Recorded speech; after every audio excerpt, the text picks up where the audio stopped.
इस कार्यक्रम के पुण्यार्चक हैं परम पूज्य मुनि श्री 108 पार्श्व सागर जी महाराज एवं ब्रह्मचारिणी बहन अष्ट प्रतिमाधारी श्राविका सुधा जी के लौकिक जीवन के परिवारी जन CA Sudhir Jain, Vinita Jain, CA Shubham Jain, Ritika Jain, firm Sudhir Kumar Jain and associates, SKJ advisory services private limited, office at Kolkata and Delhi, Shri Munnalal, Shrimati Munni Devi, पुत्र पुत्रवधू Shri Santosh, Shrimati Babita, Diksha Vidhan, firm MSSC Jain construction company, Narmadapuram, Madhya प्रदेश।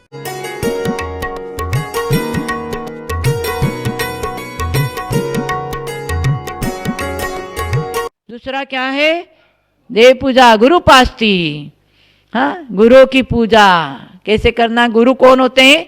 हाँ, जो भी आए सबको गुरु मान लिया। हाँ, गुरु कीजिए जानकर, पानी पीजिए छान कर, गुरु भी जानकर करना। स्वयं गुरु आत्म कल्याण के मार्ग में लगे हुए हैं और आत्म कल्याण के लिए मार्गदर्शक बने हुए हैं, उनको गुरु मानना। नहीं तो जैसा गुरु वैसा चेला, होए नरक में ठेलम ठेला। हाँ, गुरु भी जान करके करना। गुरु आज मार्गदर्शन करे तो आज हमारा भी कल्याण, संयम का मार्ग प्रशस्त हो सकता है। विषयाशावशाती तो निरारंभो परिग्रह, ज्ञान ध्यान तपोरक्त तपस्वी स प्रशस्यते। ये रत्नकरण श्रावकाचार्य में गुरु की परिभाषा बताई है। विषय आशाओं से रहित हो गए हैं, ज्ञान ध्यान तप में लीन हो गए और परिग्रह से रहित हो गए। विषयाशावसाती तो निरारंभो परिग्रह, आरंभ परिग्रह से रहित हो गए। ज्ञान ध्यान तप में जो हमेशा लीन रहते हैं वो गुरु हमारे गुरु माने जाते हैं। उन गुरु का सत्समागम करो, उनको पीछी कमंडल आदि उपकरण का भेंट करो, उनके नवदा भक्ति से आहार कराओ, उनको आहार विहार निहार की व्यवस्था करो, सत्समागम करो। ये है गुरु पास्ती। कम से कम गुरु पास्ती तो करो। संत नहीं बन सकते तो संत का समागम करो।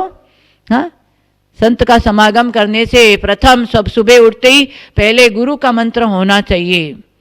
हाँ, जो हमारे गुरु, जैसे हमारे गुरु आचार्य शंभव सागर जी हैं, तो सबसे पहले मंत्र जाप करते ओम ह्रीम रूम शंभव सागर सूरी श्रुत केवली गणधरादि गुरुभ्यो नमः। सबसे बड़े गुरु कौन है? गणधर हैं, गणधर है। उसके बाद में श्रुत केवली हैं, उसके बाद में हमारे जो शिक्षा दीक्षा दिया है वो हमारे गुरु हैं। इसलिए सबसे पहले गुरु मंत्र जाप किया जाता है ओम ह्रीम रूम शंभव सागर सूरी श्रुत केवली गणधरादि गुरुभ्यो नमः। एक जो भी गुरु बनाया, जीवन में एक गुरु बनाना। पूज्य सब हैं, जो भी दिगंबर संत है वो सब पूज्य है, पर उसमें से आपको मार्गदर्शन करके आपके आत्म कल्याण के मार्ग में आपको प्रेरणा करते हैं वो गुरु। आप उन गुरु से एक मंत्र लो और उस मंत्र गोप्य रखो और उस मंत्र का आराधना करो। क्या काम नहीं होगा, पर हमारी श्रद्धा परिपक्व होनी चाहिए। आज ये साधु आ गए तो उनसे मंत्र ले लिया, कहीं वो साधु आ गए तो उनसे मंत्र ले लिया। दो नाव में पैर रखोगे तो क्या होगा? डूब जाओगे। एक पे श्रद्धा होनी चाहिए, उस श्रद्धा से मंत्र आराधना करो, क्या नहीं होगा। हाँ, इसलिए श्रद्धा परिपक्व होनी चाहिए। देव पूजा, गुरु पास्ती, स्वाध्याय। स्वाध्याय करते हैं क्या? स्वाध्याय शब्द का अर्थ कितना अच्छा बताया आचार्य ने। स्व, अधि और अय। स्व माने अपने, निजी आत्मा, अधि माने ज्ञान, अय माने प्राप्त करना, अपनी आत्मा का ज्ञान प्राप्त करना, उसका नाम है स्वाध्याय। हाँ, स्वाध्याय कितने प्रकार का बताया? वाचना, पृचना, अनुप्रेक्षा, आमनाय, धर्मोपदेश, इस प्रकार स्वाध्याय का बताया। ऐसे नहीं पुस्तक लेके पढ़ना ही वही स्वाध्याय है। जो सुना है, अभी मेरा भी स्वाध्याय हो रहा है, आप सबका भी स्वाध्याय हो रहा है। हाँ, उपदेश सुनना भी स्वाध्याय, उपदेश देना भी स्वाध्याय है, पुस्तक लेके पढ़ना भी स्वाध्याय है, जो सुना है उसको बार बार चर्चा करना भी स्वाध्याय है, 12 भावनाओं का चिंतन करना भी स्वाध्याय है। इसलिए स्वाध्याय का नियम सब श्रावक को होना चाहिए। स्वाध्याय करोगे तो ज्ञान होगा, ज्ञान होगा तो आपको पता चलेगा कि हम श्रावक धर्म किस तरह से पालन करना चाहिए, हमें इस जीवन में किस तरह से जीना चाहिए। ज्ञान के बिना हमारा जीवन अधूरा है, ध्यान रखना। आप त्याग व्रत नियम पालन करो, बाकी बात है, परंतु सबसे पहले तो स्वाध्याय का नियम होना चाहिए। स्वाध्याय करने से आप ज्ञान प्राप्त करेंगे, ज्ञान से आपको लगेगा कि हम कैसे कदम उठाए, कैसे जीवन जिए, ये ज्ञान से आप जान सकते हैं, नहीं तो बस पर्याय परिवार परिग्रह में अपना समय निकल जाएगा अज्ञानतावश, और अज्ञानतावश आत्मा कर्म करके अधोगति में चला जाएगा। जो आँख खुली है, जो सपना है वो अपना होता नहीं है। हाँ, इसलिए स्वाध्याय ज्ञान बहुत जरूरी है। इस सम्यक ज्ञान से ही कर्मों का नाश करके बनती है आत्मा परमात्मा। हाँ, इसलिए परमात्मा सुख, शाश्वत सुख चाहिए तो ज्ञान के बिना कर्म की निर्जरा होने वाली नहीं है। स्वाध्याय बहुत जरूरी है। समझे, उसको मार्गदर्शन करो। समझे, श्रीमद जन्म विमल साहू महाराज जैसे उन्होंने उनको सम्मान दिवा कर क्यों बोला, वो वात्सल्य के धनी थे। समझे, सबको प्रेम से बुला करके उनको निमित्त ज्ञान से सब कुछ बताते थे। उनको जाप करो, फालतू बात कर मत करो, जाप करो ही बोलते थे। क्योंकि मंत्र अधीन देवता लोग भी मंत्र के अधीन होते। उनको मंत्र के अधीन होगा तो देव चाहे तो क्या कुछ भी कर सकता। जैसे रामचंद्र सीता लक्ष्मण समझे वनवास में एक पेड़ के नीचे खड़े थे। उस समय जो है तो पेड़ के ऊपर बैठा हुआ, ये पीपल का पेड़, बड़का पेड़ के ऊपर बहुत से देवता लोग बैठे रहते हैं, इसलिए पेड़ की पूजा करते हैं। समझे, हाँ, कि पेड़ के नीचे मलमूत्र नहीं करना चाहिए, उसके ऊपर देवी देवता बैठे रहते। वहाँ कहीं भी जाओ निश्चय बोलना चाहिए। उसके बाद में वहाँ से आते समय आशा ही बोलना चाहिए। समझे, तो तीन घोड़े से पेड़ के ऊपर बैठा देव, उनको उतना समझ नहीं आया, उनको अवधिज्ञान कम था, और जाकर मानवद्र क्षेत्रपाल को जाके बोला। समझे, तो तीन व्यक्ति खड़े, हमें समझ नहीं आया, आप बताइए। बोलो, वाणभद्र स्वयं आकर के देखा, हो ये तो राम तो बलभद्र है और लक्ष्मण नारायण है। समझे, नारायण पद के धारी है, होने वाला है, और जो है सीता जो है रामचंद्र के पत्नी है। तो मुझे आया, खूब पानी बरसता था, तो उसने पानी बंद कर दिया। देवों में ये शक्ति है, तो पानी को बंद कर दिया और बोला अभी वनवास का टाइम है आपका, ये चातुर्मास का टाइम, आप कहाँ जाएंगे, तो पूरी पानी बरसेगा, आप यहाँ ठहरो। बोल दिया, सुमंत्र कर दिया देव ऐसा मंत्र कर दिया, राम भवन बना दिया। यहाँ तो ईंट लाओ, बालू लाओ, चर लाओ, क्या बोलते हैं, बनाएंगे। देव ऐसा हाथ ऐसा कर दिया, एक बढ़िया भवन बन गया विक्रिया से, विक्रिया से ऐसे भवन बना दिया। उनको बोल दिया आप 4 महीने 4 मास तक इसमें रहिए, समझे, बाद में आप विहार करिए। हाँ, तो छोटे छोटे मानभद्र ने और देवों को भी वहाँ सिपाही बन के खड़ा कर दिया। समझे, और सब खूब जो है सजाया, और भवन में रामचंद्र लक्ष्मण सीता क्या, लेकिन उन लोगों को भी कोई मुँह नहीं था। समझे, राम तो मोक्षगामी थे। समझे, इसीलिए तो फिर भी चातुर्मास करने के लिए वो रुक गए थे। इसलिए देवों के निंदा करना, तिरस्कार करना, वो भी महान पाप के बंद कारण। देव बनता कौन है? समझे, कभी तुम्हारे बाप दादे भी देव बन सकते, तुम उनका तिरस्कार करें ये मूर्खता की बात है। देव चाहे तो खूब भवन बना सकता, और चाहे तो वो वहाँ द्वारका रचना कौन किया? देव ने किया। समझे, इसी प्रकार से देव के अंदर रिद्धि सिद्धि प्राप्त होती है, वो अनेक प्रकार से तुमको सुविधा कर सकता। देवों का तिरस्कार करो, देवों को भगवान मत मानो। भगवान अलग है, देव अलग है। समझे, एक अदेव माने कौन सा? हाँ, तो पत्थर का मूर्ति को पत्थर का ढेर लगा के पूछना, ये अदेव है। समझे, तो वास्तव में अदेव नहीं पूछो, कुदेव मत पूछो, और सुदेव सम्यक दृष्टि देव को भी पूछो मत, उनका आदर सत्कार करो। वीतराग देव है, देव वीतराग है, भगवान को राग से नहीं है, वो सिद्ध भगवान है, केवल ज्ञानी है। समझे, उनकी पूजा आदर सत्कार करो, उनका विधान के समय में क्या बोलते हैं ना, दान सम्मान आदि करके उनका भी आदर करके बैठाओ और जिनेंद्र भगवान के पूजा करो। ऐसा भी है सागर धर्मामृत बोला है, क्या बोला है समझे ना, क्या बोला याद है? तो बड़ा इस श्लोक में बोला है ना, आदर सत्कार करते हैं अपने सहधर्मियों को। सहधर्मी कौन है? मुनि आदि का श्रावक श्राविकाओं को, समझे, सहधर्मियों को। और जो है जीवी जीवता पे हमारे सहधर्मी मान करके उनका अर्घ चढ़ा के आदर से बुलाना चाहिए, समझे। उनको अर्घ चढ़ाओ, आदर सत्कार करो। और विधर्मी कौन है?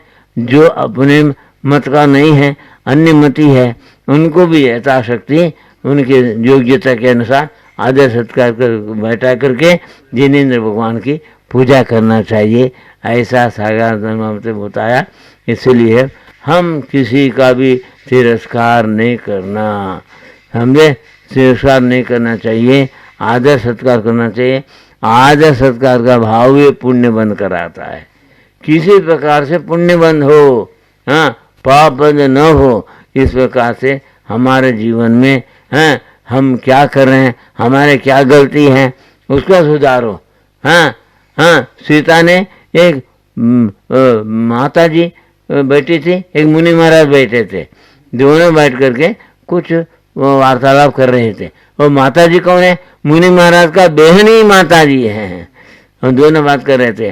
और सीता का जो जीव था पहले, एक लड़की थी, अरे मजाक कर रहे हैं, ऐसा निंदा करने से, अपवाद करने से, अपवाद किया लड़की ने। अपवाद करने के बाद तो मुनि और अर्जिका ने नियम किया, जब तक ये अपवाद दूर नहीं होगा तब तक अन्न पानी का त्याग। समाज वाले आकर के जब चौका लगाए थे, आकर के बोले महाराज क्यों नहीं उठते, माता जी क्यों नहीं उठते? अरे हमारे पर अपवाद किया समाज के एक लड़की ने, इसलिए हम मारने के नहीं। वो लड़की को पकड़ के लाया, तो बोल दिया देखो ये महाराज और माता जी दोनों भाई बहन रूप हैं, भाई बहन है। ये कुछ भी बात करे तुम बिना समझे इनको ये मजाक करते हैं, ऐसा बोलने से, निंदा करने से तुम इनको भी अपवाद लग गया। सीता को सीता के पर्याय में समाज ने अपवाद किया, सीता को भी भोगना पड़ा, समझे। खुद राम ने भी सीता को त्याग कर दिया, समझे, उस समय, समझे। इसलिए बोलते भाम बोलना बहुत सरल है, लेकिन है किसी का निंदा करना, अपवाद करना। हमने बोल दिया, अरे बोल दिया तो कर्म बंद हो ही गया, समझे। आश्रव का बाद में बंद होता ही है, समझे। प्रकृति प्रदेश बंद केवल को है एक क्षण के लिए, एक समय के लिए, लेकिन यहाँ तो कसाय सहित तो जो है प्रकृति प्रदेश बंद है। इसलिए यहाँ तुम एक तो बोलना नहीं, ये बोले तो अच्छी बात बोलो, किसी का हित की बात बोलो, किसी का कल्याण हो, ऐसी बात करो, समझे। इससे क्या होगा? तेरे भाव से ही पुण्य होता है। तेरे भाव अशुभ होने से, निंदा आदि के भाव से पाप का बंध होता है, और तेरे भाव शुद्ध होते ही सिद्ध भगवान बन सकते हैं। ऐसा जो है आचार्य ने बताया। हमको आचार्य का बातों को ग्रहण करना चाहिए, आत्म कल्याण के भावना से हम साधना करना चाहिए। तो ये नहीं शिखर जी में आए, शिखर जी में आकर के यहाँ भी जो है क्या बोलते हैं, तो शिखर जी में वहाँ से यहाँ सुविधा है क्या? पहले आते थे पेड़ के नीचे बैठ करके, तो सूखी रोटी बना के खा के शिखर जी यात्रा करते थे। अब आज को बोलते हैं क्या लेटरिन बाथरूम अटैच रूम मिलेगा क्या शिखर जी में? मैंने मौज करने के लिए आते शिखर जी, उसको पुण्य बंद नहीं होता। पिकनिक की भावना से आते शिखर जी में, उसको पुण्य बंद नहीं होता है। इसलिए शिखर यात्रा करना है। भाव सहित वंदे जो कोई, ताए नरक पशु गति नहीं हुए, भाव सहित वंदना करना चाहिए, समझे। ये शिखर जी में 100 पाप प्रकृति, 100 पाप प्रकृति और 68 पुण्य प्रकृति, इन पुण्य और पाप दोनों प्रकृतियों का नाश करके भगवान गया। तो मेरे भी भावना हो गया, मैं भी 168 वंदना करके वहाँ वो पुण्य बन कर लिया, समझे, वो पुण्य हमारे सत्ता में पड़ा है, वो आगे उदय करके मेरे को भी मोक्ष मार्ग में ले जाएगा, समझे। एक मुझे को मोक्ष का फल मिलेगा ही, समझे। मोक्ष मार्ग में रहेगा, मोक्ष फल मिलेगा।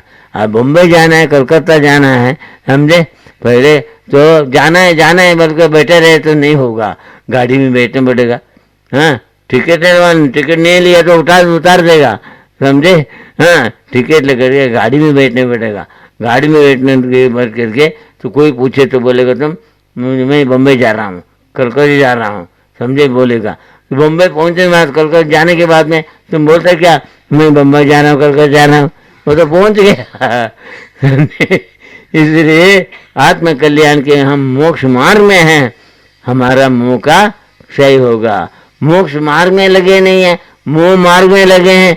आगे मैं करूँगा और करूँगा बोलते रहा, मरूंगा भूल गया। बोलते हैं करिष्यामि चिंतया मरिष्यामि मनस्यामि इसमें तुम, समझे। इसलिए करूँगा मत बोलो, करके दिखाओ। जैन धर्म क्या है? खतनी नहीं है। जिस जीव ने जिन होने का आचरण किया वो जिन बन गया, वो खतनी नहीं किया। खतनी करने वाला पंडित है। खतनी के जो मोक्ष मार्ग में लग करके मोह का क्षय करने का आचरण किया तो वो पंडित नहीं है तो पंडित रत्नत्रय पंडित है।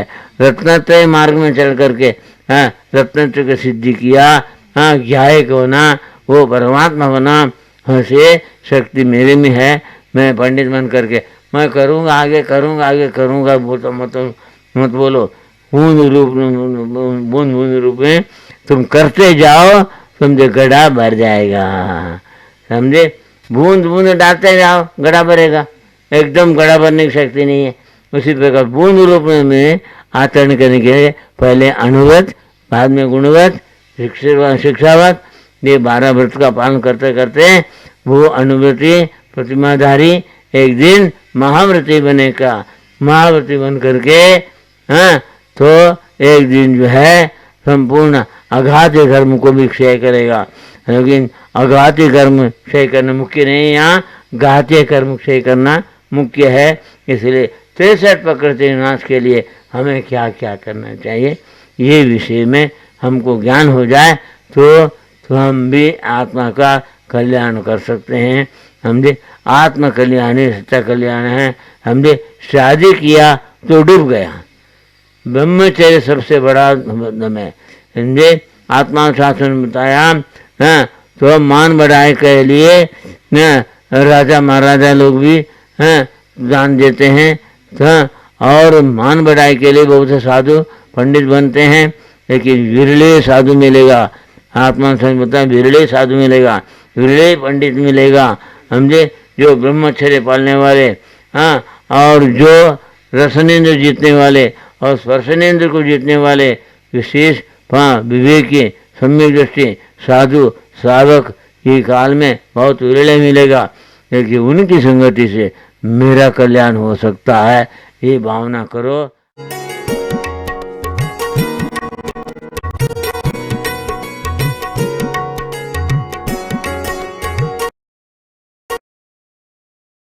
मुनिश्री 108 पार्श्व सागर जी महाराज एवं ब्रह्मचारिणी बहन अष्ट प्रतिमाधारी श्राविका सुधा जी के लौकिक जीवन के परिवारी जन CA Sudhir Jain, Vinita Jain, CA Shubham Jain, Ritika Jain, firm Sudhir Kumar Jain and associates, SKJ advisory services private limited, office at Kolkata and Delhi, Shri Munna Lal, Shrimati Munni Devi, पुत्र पुत्रवधू Shri Santosh, Shrimati Babita, Diksha Vidhan, firm MSSC Jain construction company,